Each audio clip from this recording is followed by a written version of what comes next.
Vai.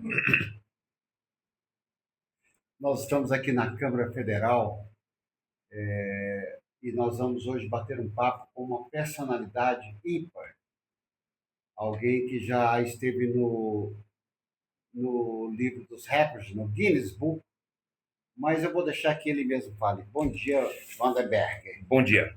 Paulo, é um prazer estar aqui com vocês, aqui na Voz de Brasília, sempre aprendendo. Toda vez que a gente vem aqui no Congresso Nacional e participa aqui da Frente Parlamentar Evangélica, nós temos aí uma grata surpresa. E hoje, com a pregação do Bispo Crivella, então foi muito bom, entendendo a paternidade do nosso Pai.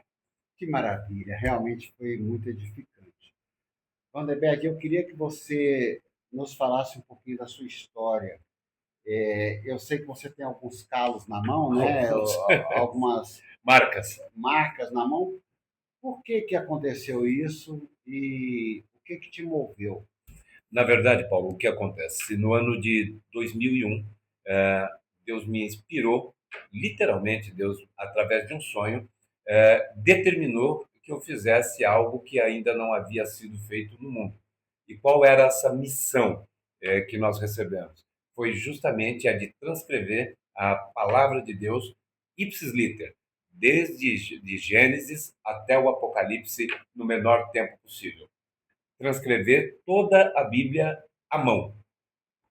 Você está ouvindo, ouvindo o que eu ouvi? Escrever a Bíblia sozinho, à mão. Mas isso é uma tarefa fácil. A cada dia eu escrevo lá um versículo, daqui uns 4, 5 anos eu tenho a Bíblia escrita toda. É muito fácil fazer isso. Paulo, eu também imaginava que fosse fácil. Na primeira vez, quando eu comecei a verificar a Bíblia e entender que eu não podia ter absolutamente nenhum erro, nenhuma falha, porque a Bíblia ela é a imutável palavra de Deus, eu comecei a tomar conta da responsabilidade que eu tinha com isso. E aí eu comecei a calcular matematicamente. Eu falei, puxa, eu tenho um número de páginas, eu divido isso por horas, tá fácil. Fácil. Vou resolver esse problema. Então, Claro. eu estabeleço e vamos bater esse recorde em 40 dias. 40 dias? Em 40 dias. Ah, peraí. Escrever a Bíblia manuscrita em 40 dias. Este era o propósito, porque na minha cabeça, é como eu te disse, eu pego o número de páginas, divido por número de páginas que eu suporto escrever por dia e vamos embora. 40 dias estava feito. Só que, como eu sabia que esse trabalho iria ser por demais extenuante, por demais cansativo, eu comecei a fazer uma preparação de um ultramaratonista, literalmente. No dia 16 de janeiro de 2001, eu comecei todo o meu trabalho de preparação física, fazendo natação, fazendo musculação, correndo, fazendo acupuntura, me preparando psicologicamente para essa tarefa que ia ser por demais árdua. Durante 5 meses exatos, eu não fiz outra coisa a não ser ensaiar a escrita e também me preparar fisicamente. Me preocupei, inclusive, com uma trombose, porque eu ia ficar muito tempo sentado, eu sabia que eu ia ficar muito tempo sentado. Me preocupei com a trombose, me preocupei com todas as questões psicológicas, o desgaste físico e mental, e até que no dia 16 de maio de 2021, nós efetivamente começamos esse trabalho lá na cidade de Lindóia, o trabalho da transcrição. Só que quando você vai... Vamos só, desculpa te interromper, vamos só esclarecer uma coisa aqui. Então, o propósito que você teve foi de escrever a Bíblia em 40 dias. Inicialmente, sim. E achei que dava. E achou que dava. Vamos deixar em suspense aí para você, meu amigo internauta, minha amiga internauta, para você que só está ouvindo, né, que talvez você não tenha visão, eu vou descrever o ambiente que nós estamos. Nós estamos aqui de frente a uma mesa de madeira, com duas cadeiras de couro. Eu estou de terno cinza, o Vandenberg de terno preto, a minha gravata é preta com bolinhas azuis, a do Vandenberg é uma multicolorida com lixinhas riscadas. O Vandenberg ele é um pouquinho calvo e é bem alto. Eu tenho, você já sabe, 1,75 m e peso um pouquinho, eu estou pesando 100 quilos. Esse é o ambiente que nós estamos. Nós estamos numa sala aqui de mais ou menos 4 por 2 metros quadrados, e é nesse ambiente que nós vamos continuar conversando com você. Então, conte para nós essa, eu não sei se é aventura, esse destino, essa missão. Eu prefiro chamar de missão. Missão. A palavra de Deus fala aí de pregar o evangelho a toda criatura. Ela não fala para a gente escolher a quem vai pregar. E justamente nesse propósito é que nós nos imbuímos aí dessa autoridade para que nós pudéssemos divulgar, então, a palavra de Deus. O princípio era que nós deveríamos escrever a palavra de Deus no maior tempo, no menor tempo possível, justamente para despertar a curiosidade das pessoas. Ora, por que é que esse maluco está escrevendo a palavra de Deus novamente, se ela já foi escrita, já foi traduzida, já está publicada em muitos idiomas? Qual a versão que você utilizou? Almeida. Nossa, perdão, está gravado. Ainda bem que é gravado. Que é gravado. Pode cortar esse pedacinho depois. Almeida corrigida. Qual a versão que você utilizou para escrever, para transcrever a Bíblia? Almeida corrigida. Muito bem. Então, continue contando para nós essa missão. E aí a missão era fazer com que as pessoas elas despertassem a curiosidade pela palavra de Deus. E elas podiam dizer, olha, se esse camarada está escrevendo a Bíblia toda em tão pouco tempo, talvez eu possa fazer isso também. Talvez eu possa me interessar pela palavra de Deus e ler apenas um versículo por dia. E talvez seja esse versículo que Deus precisa para trabalhar na vida dessa pessoa. Então, o nosso objetivo era justamente fomentar a leitura, fomentar a leitura da palavra de Deus e deixar o Espírito Santo trabalhar. Minha função não é de converter absolutamente ninguém, mas é divulgar a palavra de Deus e deixar que o Espírito Santo faça o resto. É interessante porque eu estou lembrando aqui agora, eu sou mackenzista, né? Pois não. Quero mandar até um abraço especial para o reverendo Isaías Souza Maciel, que completou 100 anos. Que benção. Lá no Rio de Janeiro, meu papai espiritual, meu papai do coração. A mamãe Jacira também completou 100 anos. Estivemos lá na igreja Assembleia de Deus Madureira. Lá com o bispo Manuel Ferreira, o bispo Abner, que celebrou a grande homenagem a ele nos 100 anos de vida dele.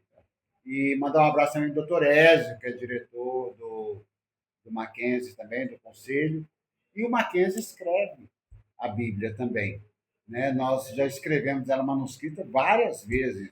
Mas só que eu vou até colocar essas imagens depois, aí enquanto a gente está falando, para os nossos telespectadores internautas verem também. Então, mas como é que ela é feita? Ela é feita lá. Fica um livrão aberto e a gente vai lá, cada pessoa que passa escreve um versículo. Então, quer dizer, em alguns meses ela é escrita totalmente. Aí dá 4, 5 volumes desse tamanho assim, né? Mas tem uma curiosidade a respeito disso. Em São Paulo tem um museu que chama o Museu da Bíblia, lá em Barueri, na cidade de Barueri.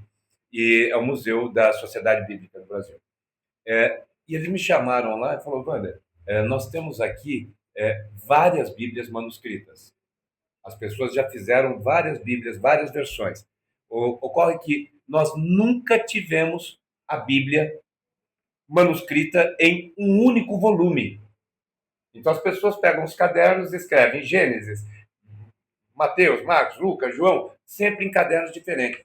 A Sociedade Bíblica não tinha uma Bíblia em um único volume. E rapaz, você está me deixando aqui com a orelha em pé. Eu já tive a oportunidade de ver essa Bíblia, assim, rapidamente, uma vez que você a trouxe aqui na Frente Parlamentar Evangélica, mas eu não pude ver com mais detalhes, porque estava muito tumulto aquele dia. Conte para nós aqui, desperta essa curiosidade, como é que é esse papel e como é que você conseguiu fazer um volume só, encadernar?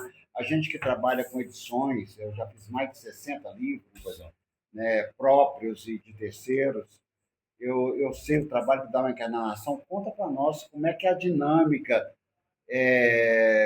efetiva para escrever. A caneta tem que ter uma caneta especial, papel. Como é que foi? Como é que você planejou isso? Na verdade, tudo isso veio diretamente do coração de Deus, né? Porque tudo aquilo que Deus faz é perfeito, né? E quando você vai fazer alguma coisa para você, faça bem feito. Se você fizer para o outro, faça melhor. Se você fizer para Deus, faça com perfeição. Então, este era o propósito. Nós tínhamos que entregar algo para o mundo, porque foi até uma profecia, falou, Wander, faça uma coisa muito bem feita, porque essa Bíblia, esse livro vai percorrer o mundo todo. E era uma profecia, isso efetivamente está acontecendo. Então, nós nos preocupamos, em primeiramente, em quanto tempo eu escreveria. Eu te disse inicialmente que eu escreveria em 40 dias. Quando eu escrevi 3 dias, eu percebi que era humanamente impossível tal tarefa, não ia conseguir escrever. Nos primeiros 3 dias, eu já comecei a sentir todas as dores articulares, dores musculares, começou as questões psicológicas, todas elas, porque imagina que é um trabalho muito monótono, né? Você fica sentado diante de um monte de câmera, diante de um monte de microfone, um monte de gente analisando você para ver se não há alguma fraude no meio do processo. Isso que quem fez isso foi o pessoal do Guinness Book. O pessoal do Livro dos Recordes, o Ranking Brasil, fez esse acompanhamento absolutamente do início ao fim. Mais que isso, você perguntou como que é o processo da escrita. Nós contratamos o cartório de notas para que ele pudesse vistar cada uma das 1.288 páginas para provar que nós não estávamos fraudando. Então, toda vez que eu ia escrever, ele me dava uma folha em branco. Eu ia escrever, me dava uma folha em branco e assinava, carimbava e me dava essa folha em branco. Só que, imagina o seguinte, nós estamos aqui numa sala, como você descreveu, e faltou uma coisa na sua excelente descrição, que é iluminação. Nós estamos aqui diante de uma luz incandescente aqui, branca, que ela reflete no papel branco e ela vem direto na retina. Uma coisa é você escrever 1 hora, 2 horas. Outra coisa é você deixar essa luz branca bater no papel branco, vir nas vistas, queima como a neve. Como branco, o sol batendo na neve. E o médico falou para mim, você vai ficar cego. O médico falou para mim, você vai ficar cego. Não tem como você não ficar cego exposto a essa intensidade de luz. E aí o que nós tivemos que fazer? Num trabalho de engenharia e parceria, eu tinha uma assessora na época, Regiane Sicarelli, e aí eu a incumbi, falei, acha o papel para mim. E aí nós encontramos o papel, literalmente, nós tivemos que manufaturar esse papel, criar as pautas, cortar, enfim, tudo aquilo que você entende de edição, e nós fizemos um papel à base de pólen. Pólen de abelha. E aí, por quê? Esse papel recebe a luz branca, absorve a luz e não deixa voltar na retina. É para Deus, faça bem feito. E aí, então, nós desenvolvemos, criamos toda essa estrutura, e aí nós estávamos prontos para fazer. Aí um amigo pegou e falou para mim, Wander, isso tem que ficar formalmente em ordem. Muito bonito. E aí nós fizemos o quê? Nós escrevíamos numa folha muito grande, em forma de fichário. Então, toda vez que eu terminava a escrita de uma página, eu pegava aquela folha e encartava no fichário. Então, eu ia escrevendo e ia encartando, escrevendo, encartando, escrevendo, encartando. Até que chegamos no final, aí fizemos um único volume com 1.288 páginas e levamos para o pastor Salles. Não, mas peraí. E a caneta que você escreveu? Foi uma caneta só? Foi quantas canetas? Cada caneta, Paulo, ela escreve 1.800 metros. Cada caneta escreve 1.800 metros. Olha, vamos falar para Faber-Castell, né? Vamos fazer merchandising? Não, porque eu tentei e não me patrocinaram, viu? Olha, eu tentei e não patrocinaram. Está no mundo agora. Não, foi a BIC. A BIC não me patrocinou. Nem a BIC patrocinou. Ninguém. Gente, pelo amor de Deus. Olha, eu vou formalizar isso daí. E aí nós escolhemos, então, e aí tudo passou pelo processo da escolha da caneta, escolha do papel, escolha de tudo, o local. E quantos quilômetros você escreveu? 138 quilômetros. Então gastou 52 canetas aí. Do início ao fim. Não sei se quem está nos ouvindo, está nos assistindo, já gastou uma caneta do início ao fim. Geralmente as pessoas perdem. Às vezes as pessoas falam assim, para conhecer bem uma pessoa tem que comer 1 quilo de sal. Eu acho que tem que escrever, gastar a tinta de uma caneta também junto. Então, deixa eu te falar uma coisa. As pessoas falam que para conhecer outros nós precisamos comer 1 quilo de sal. Eu vou usar a Bíblia para falar isso aí. A palavra de Deus fala que antes eu o conhecia de ouvir falar, mas agora não, de com ele andar. Porque agora eu acordava às 5 horas da manhã, todos os dias, e escrevia até 1 hora da manhã. Então, todos os dias, das 5 horas da manhã a 1 hora da manhã. Na verdade, eu acordava antes, né? Eu acordava por volta de 4 horas para me preparar, tomar banho, aquela coisa toda, e começava a escrever às 5 horas da manhã. E comendo um pão aqui, escrevendo, tomando um com prato em cima da mesa, as pessoas ali, e aí de repente chegava o delegado da cidade para vistoriar, chegava o padre, chegava o pastor, chegava minha esposa que não ficava lá comigo. E você escrevendo, sempre escrevendo. Dava um oi para a pessoa. Olá, boa tarde, tal, bom dia, e escrevendo sem parar, e as pessoas conversavam. Gente, vocês estão entendendo o que esse homem fez? Cara, eu estou aqui impressionado, eu estou arrepiado aqui de escutar essa história. Caramba, é muito impressionante. Eu estou curioso, eu vou deixar para você falar que você falou que era 40 dias. Eu quero saber quantos dias você demorou. Vamos lá.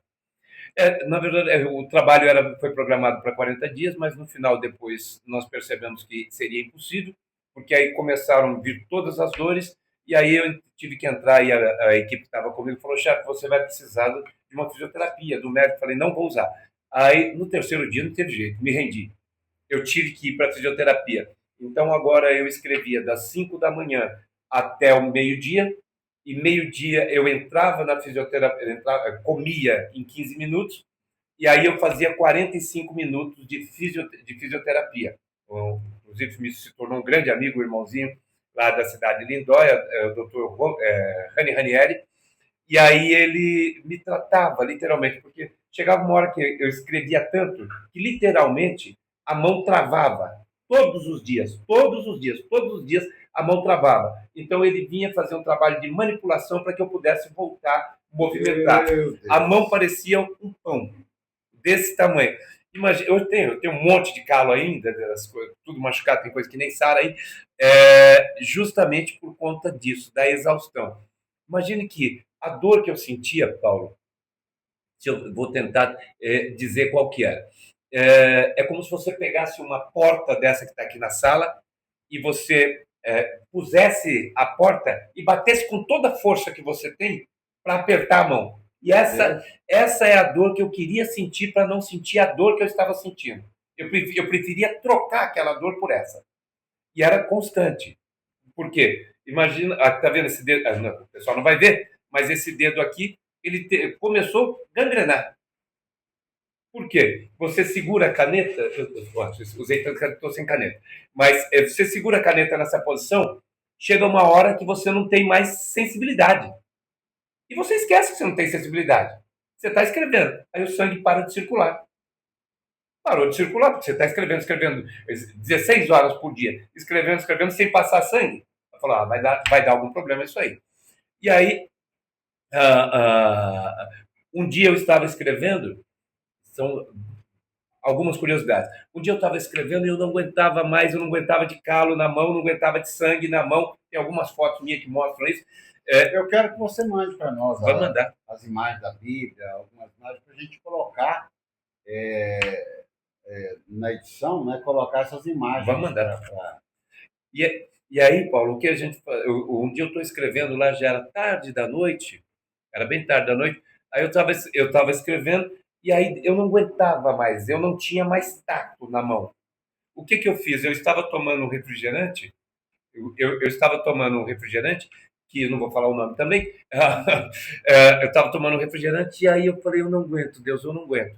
Eu preciso parar, não vou aguentar. Aí eu vi o refrigerante, isso está na minha exposição lá, inclusive. Aí eu vi o refrigerante e eu falei: caramba, será que isso aqui pode resolver?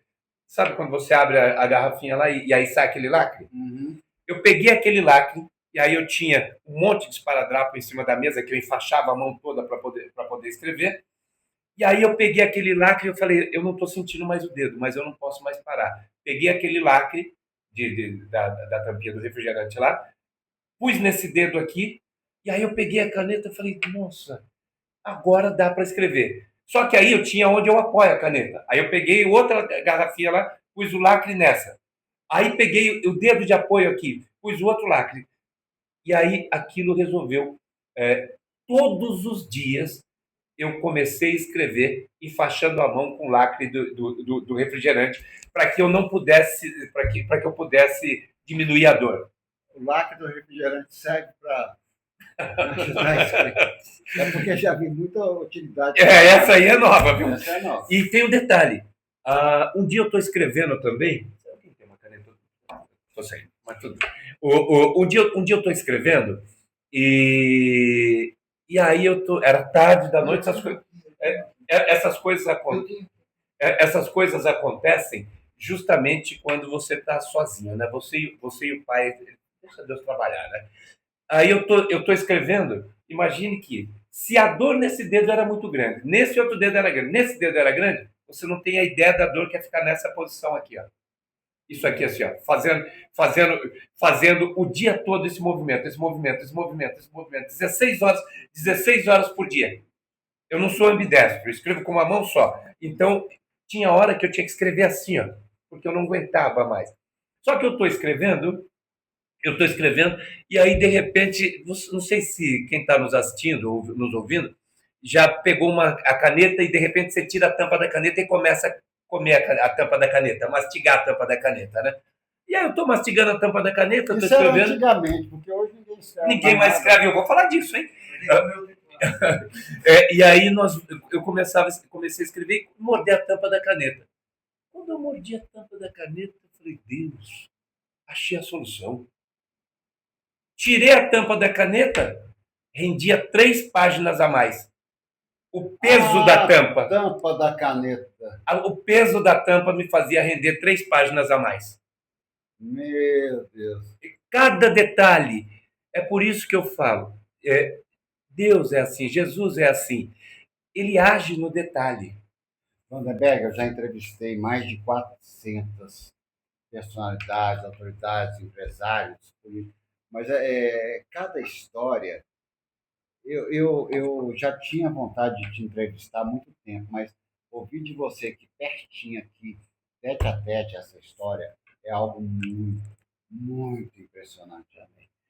Tomara que sirva para inspirar as pessoas, que esse é o nosso objetivo. Inspirar as pessoas na leitura. Que você seja inspirado por essa missão do Vandenberg.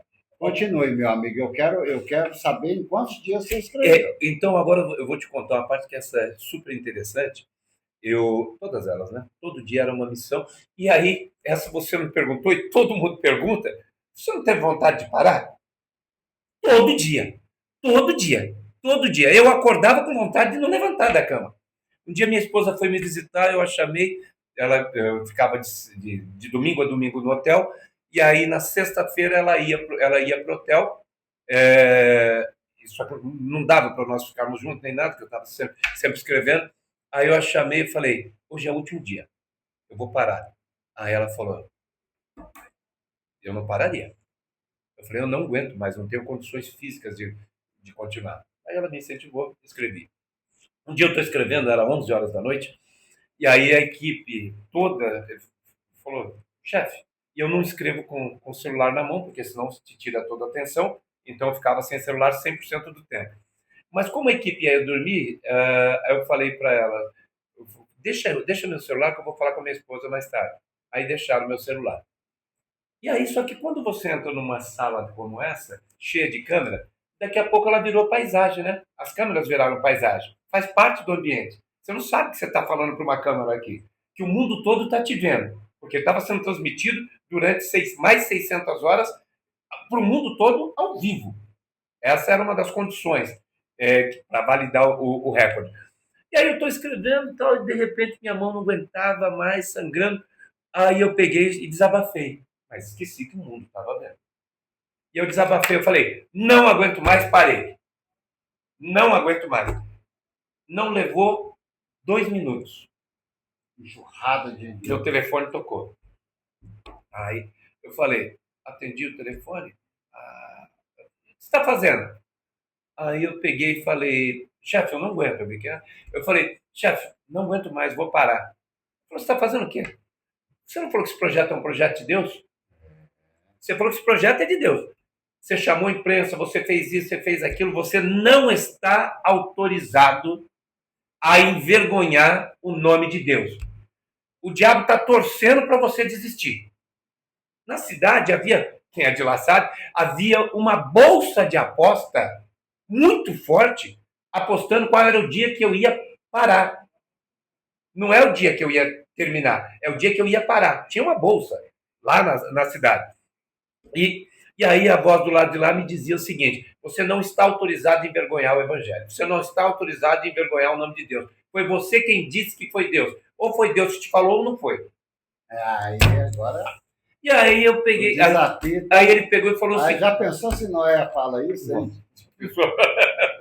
Onde que a gente estava hoje? Qual seria a descendência da humanidade? E o detalhe foi o seguinte: aí a voz do lado de lá me dizia: estou na América. Você conta uma semana de relógio. Eu estou saindo da América aqui. Estou indo aí no hotel orar por você. Eu vou sair daqui e vou aí orar por você. Passou. Estou lá escrevendo, tal. Daqui a pouco, passadas exato uma semana, aí o pessoal falou: tem visita para você. Eu recebia visita toda hora para me fiscalizar. Eu falei, pera, não vou dar atenção. Aí, quando a pessoa chegou, eu falei, puxa, não é que o senhor veio mesmo? Ele falou, o que você está fazendo hoje? Eu falei, chefe, escrevendo. Até que hora você vai? Eu falei, é 1h, meia-noite, 1h. Aí ele falou, hoje você vai parar. Eu falei, aleluia! Isso é resposta de oração. Já queria fazer mala, tudo. Ele falou, você emagreceu muito, eu perdi 16 quilos. Você emagreceu muito. Hoje você vai almoçar direito. Eu falei, graças a Deus. Senti o cheiro do holocausto já. O cheiro da carne lá. Onde é a churrascaria? Ali. Aí fomos lá na churrascaria. Aí peguei meu prato todo animado. Aí ele pegou e falou para mim, o que você está fazendo? Eu falei, eu vou almoçar, né? Eu vou almoçar. Ele falou, não te trouxe aqui para se alimentar de carne. No meio da churrascaria. E aí ele pega e fala assim, quantas pessoas você está vendo aqui? Eu falei, chefe, talvez umas 50, 70 pessoas aqui. Ele falou, fica em pé. Ele falou, fica em pé. Dá um grito aqui dentro. E pergunta quantas pessoas já escreveram a Bíblia. Eu falei, não vou fazer. Quantas pessoas já escreveram a Bíblia? Eu falei, não vou fazer, chefe. Vou pagar um mico desse, né? Aí ele falou, eu faço. Quem já? Esse moço aqui está fazendo esse trabalho, assim, assim. Então gostou e tal. Aí ele falou, agora você pode comer. Aí comemos. Aí na hora de ir embora, ele pega e fala para mim, entra no carro. Sim, senhor. Aí ele falou, andamos um pouco, ele falou, desça do carro. Eu falei, vou voltar andando para o hotel, não aguentava nem ficar em pé. Aí ele falou, desça do carro. Sobe essa rua. Bate palma em qualquer casa que você quiser. Eu falei, chefe, bate palma em qualquer casa que você quiser. Pergunta quem escreveu a Bíblia. Essa é a resposta. Estou ali com o meu chefe e tal. Ninguém. Uma, Chefe, duas, três. Aí ele pegou e falou, o que Deus deu na sua mão é para você fazer. Não terceirize. E não retroceda. Pastor Jabes de Alencar. Pastor Jabes de Alencar. Veio da América, orou por mim, e aí ele foi embora. Ele falou, agora você só volta quando você terminar. E aí, aquilo me motivou, e aí veio a Covid, veio uma infecção séria, muitas cãibra incessantes. Eu tinha que dormir. Antes de dormir, eu tinha que colocar o braço num balde de gelo, e tem lá o Júlio Quinaglia, que era o estagiário nosso lá, que dormia no mesmo quarto que eu, para cuidar de mim, para dar os remédios, para pôr o gelo. Para você não morrer. Para não morrer. E aí, muitas vezes eu estava escrevendo, Paulo, e aí eu ia para o quarto assim, tinha que desacelerar, parava 1h da manhã para levantar às 4h, e até desacelerar, então dormia 2 horas por noite, todo dia. E aí eu punha o braço no balde de gelo e o fisioterapeuta falava, você só pode ficar 15 minutos, hein? Tá. Dormia com congela, ele fala, no dia seguinte me dava bronca. Foram muitas emoções naquele período. E aprendi muito. Imagine que uma coisa é você ler a Bíblia. O lugar que a gente menos lê a Bíblia, Paulo, é na igreja. O pastor abre a Bíblia, determina lá aquilo que o Espírito de Deus manda para o anjo da igreja, e ele fala, abra sua Bíblia tal, no capítulo, no versículo tal. Fecha sua Bíblia. Muitos de nós crentes lemos a Bíblia somente no domingo. Um trechinho desse tamanho. E nós alegamos que nós não temos tempo, que eu não sei, eu não consigo, eu tenho sono, eu não tenho sequência, a Bíblia é difícil. Por tudo isso eu passei. O meu bispo JB, ele lê muita Bíblia na igreja. Ele fala assim, já que você não lê em casa, vamos ler. Vamos ler. Ótimo, é excelente prática. E aí nós nós não temos praticamente o hábito de ler a Bíblia. E os jovens, então, esquece, tá? Tá lendo cada vez menos. E aí eu falei para eles várias vezes, pô, irmão, faz o seguinte, larga o celular. Você gasta 3 horas no celular por dia. Eu estou pedindo para você gastar 1 minuto. Invista 1 minuto da sua vida lendo a Bíblia. E talvez seja esse o versículo que Deus precisa para trabalhar na sua vida. Então, é a semente lançada. Essa é a nossa função. Lançar a semente, fazer com que as pessoas efetivamente tenham um gosto pela palavra. O trabalho seguiu e com todas as dificuldades, com todas as questões, e finalmente no dia 7 de setembro, e eu escolhi essa data, eu falei, eu tenho que terminar. Veja que agora eu estou em 7 de setembro, né? Peraí, nós começamos... Essa é a conta. Essa história, ele está contando aqui em poucos minutos, mas essa história eu imagino que dá um livro. Tá. Né? E eu quero até escrever esse livro. Já Amém. E agora nós estamos no dia 7 de setembro. Então veja que agora nós temos 114 dias. 114. Da ideia inicial de 40. Eu me programei financeiramente, porque eu tirei um ano sabático para isso. Eu pensei que ia dar uns 6 meses. Eu tirei um ano sabático para isso. Então, eu programei para ficar 40 dias. Eu fiquei 3 meses e 22 dias escrevendo. Para encerrar essa parte da conversa, eu quero só te fazer uma pergunta, porque eu quero que você me fale do novo projeto que está vindo aí. Então, só para encerrar aqui agora. Esse tempo todo, como é que você... Porque eu imagino que você não trabalhou, não trabalhava, além de estar escrevendo, não provia, exato, né, e não tinha recursos. Como é que você bancou? Alguém te patrocinou? Alguém te ajudou? Como é que foi essa história? Não tive absolutamente nenhum patrocínio, eu vou forçar um pouquinho. A cidade de Lindóia me patrocinou o hotel. Hotel, alimentação e os médicos, a cidade me deu. Todo o resto, não. Então você falou, como é que eu provia? Quando nós começamos a fazer esse trabalho, quando eu falo nós, eu e minha esposa, porque eu digo sempre que eu não tenho juízo. E ela tem menos. E ela tem menos. E ela tem menos que autoriza. Eu falei para ela, olha, eu vou tirar um ano sabático. Nós vamos tirar um ano sabático, o que a gente tem dá para viver. Não vou fazer absolutamente nada, até porque não dá. Então, durante 5 meses da preparação e depois mais os outros 3 meses escrevendo, quase 4 meses, 3 meses, 22 dias, não faltou o pequeno e não faltou o grande. Graças a Deus. Deus é fiel. Não. Vamos ter que arrumar outro celular para continuar. Está com quanto por cento aí?